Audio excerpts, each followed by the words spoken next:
Tribunnews, dalam sepekan 350 kendaraan terjaring razia Dinas Perhubungan Kota Ambon. Sebanyak 350 lebih kendaraan angkutan umum dan barang terjaring razia yang digelar Dinas Perhubungan Kota Ambon bersama Polresta Pulau Ambon dan Pulau-Pulau Lease.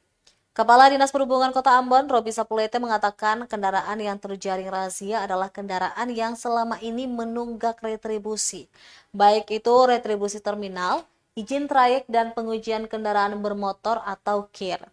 Dari 350 lebih kendaraan itu, baru 118 diantaranya yang menyelesaikan kewajiban administrasi.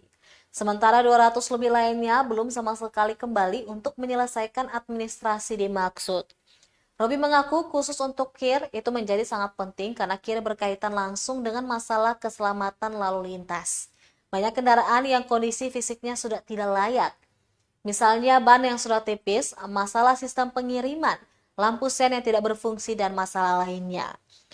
Ia menambahkan untuk kendaraan yang terjaring razia, Dinas Perhubungan akan menahan STNK hingga pengusaha mobil menyelesaikan kewajiban retribusi dimaksud.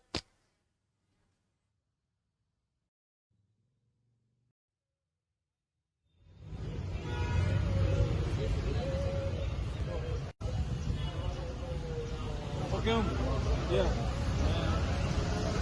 Satu kemarin sampai dengan tanggal 27 ya, itu kendaraan baik itu angkutan penumpang umum maupun angkutan barang yang terrazia itu ada kurang lebih 350 kendaraan. Setelah itu sampai saat ini yang baru kembali untuk menyelesaikan kewajiban administrasi mereka baru 118 kendaraan.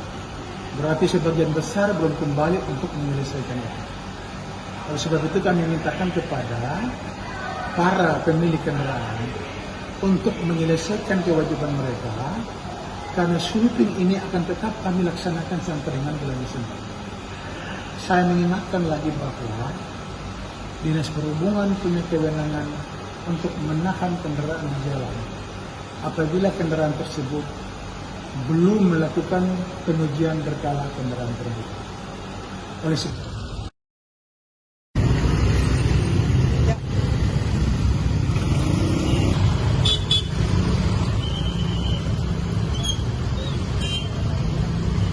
Terima kasih sudah nonton.